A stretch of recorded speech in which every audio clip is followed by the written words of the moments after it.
Kanjeng Nyi Roro Kidul sudah tidak asing lagi di telinga masyarakat Indonesia. Namanya begitu tersohor dan mengebah dari ujung timur hingga ke barat. Sebagai ratu yang menguasai pantai dan laut selatan, Nyi Roro Kidul memiliki eksistensi yang seakan tidak pernah ada habisnya. Mulai dari zaman kerajaan hingga teknologi modern, sosoknya masih tetap hidup dan melekat di tengah-tengah masyarakat. Hal itu tak mengherankan karena Nyi Roro Kidul memiliki segudang kisah yang menarik untuk selalu diperbincangkan.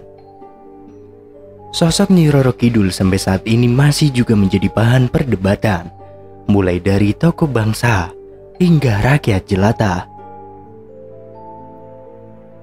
Ada yang meyakini sosok Nyi Roro Kidul itu nyata, tapi tidak sedikit yang menganggap itu hanya mitos ataupun legenda.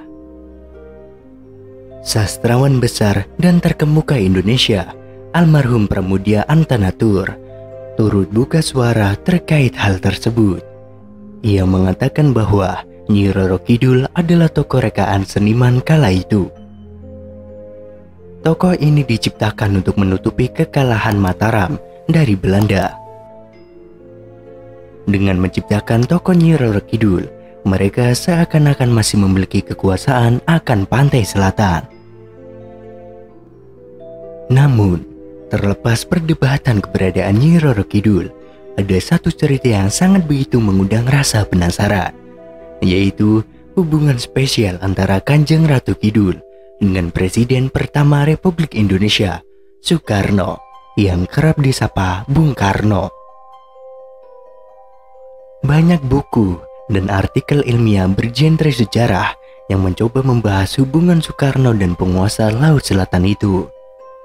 Presiden Soekarno disebut-sebut pernah melakukan pernikahan atau perkawinan secara gaib dengan sang ratu. Dari beberapa sumber, Presiden pertama Republik Indonesia ini pada beberapa kesempatan kenegaraan mengawali sambutannya dengan cerita tentang sosok Nyi Roro Kidul. Ratu Roro Kidul, ratu dari Laut Selatan, ratu dari samudera yang dulu bernama Samudra Hindia, tetapi kemudian kita ubah dengan nama Samudra Indonesia. Saudara-saudara, kata Soekarno saat melantik R.E. Marta Dinata sebagai Kepala Staf Angkatan Laut Indonesia di Istana Merdeka, Jakarta, 17 Juli 1959. Ia melanjutkan kembali kisahnya bahwa sejak zaman lampau, apalagi sejak zaman Mataram Islam, ada tradisi yang mengatakan bahwa raja bisa menjadi raja besar dan kuat, pemimpin yang kuat, jikalau beristrikan Ratu Pantai Selatan. Sang proklamator ini kembali membuka sambutan dengan menceritakan sosok Nyi Roro Kidul ketika Musyawarah Nasional Maritim 23 September 1963. Kata Bung Karno kala itu, terserah mau percaya atau tidak, itu bukan soal, akan tetapi nyata bahwa ini berisi satu simbol. Kepercayaan ini berisi satu simbolik, bahwa tidak bisa seorang raja, bahkan tidak bisa negara Indonesia ini menjadi kuat, jikalau tidak beristrikan Ratu Roro Kidul, ujarnya.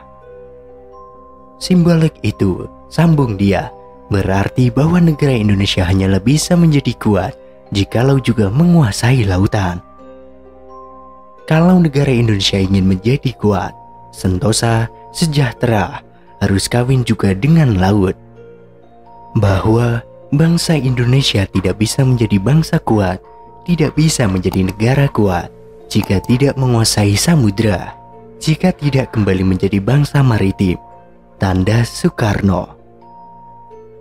Tidak sebatas itu saja, hal tersebut diperkuat dengan cerita para penduduk yang tinggal di pantai Citepus, Pelabuhan Ratu, Sukabumi, Jawa Barat. Dari penuturan mereka, Bung Karno kerap kali datang berkunjung ke kampung tersebut. Pada 1960, dibangun Istana Presiden Republik Indonesia di kawasan itu, persis di bibir pantai Citepus, namanya Pesanggerahan Tenjo Resmi.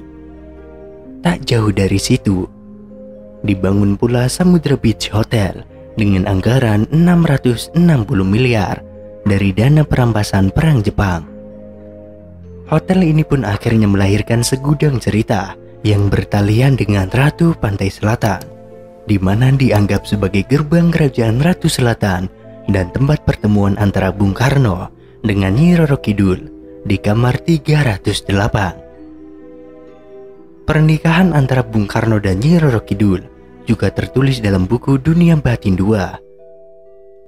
Di buku tersebut diceritakan bahwa kawin disimbolkan sebagai upaya Bung Karno memperkuat bangsa Indonesia dari segi maritim atau laut, sebagaimana pada zaman kerajaan Majapahit dulu. Ia ingin kembali mengulang kebesaran Nusantara masa lalu dengan mencoba mengadopsi sistem kemaritiman Majapahit, yaitu dengan kawin atau menikahi lautan. Artinya, manusia Indonesia mesti menyadari bahwa mereka hidup di negara maritim yang besar, sehingga harus berkolaborasi dengan laut bila ingin jaya. Itulah mengapa Soekarno dipercaya pernah menikah dengan Nyi Roro Kidul. Berdasarkan mitos yang berkembang, rupanya bukan cuma Soekarno saja yang dikabarkan pernah menikahi Nyi Roro Kidul. Panembahan Senopati juga diduga melakukan pernikahan gaib dengan Nyi Roro Kidul sebelum mendirikan kerajaan Mataram Islam. Kemudian, tradisi ini pun berlanjut ke raja-raja keturunan Mataram Islam seperti Sri Mangkunegara IX dan Sunan Pakubuwono XIII. Sebagian masyarakat mempercayai pernikahan gaib ini benar terjadi, tetapi ada juga yang tidak percaya. Dalam perkembangan politik di Jawa sebelum era Mataram Islam, disebut bahwa Panembahan Senopati, kakek dari Sultan Agung, melakukan semedi di pantai selatan. Hal itu dilakukan guna memohon petunjuk untuk memenangkan peperangan melawan Sultan Pajang.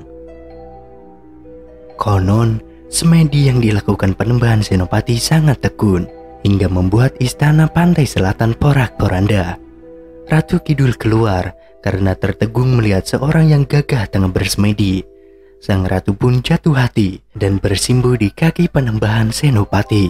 Setelah bercinta selama 3 hari 3 malam, Ratu Selatan berjanji akan membantu Panembahan Senopati melawan Sultan Pajang, dan akhirnya berhasil.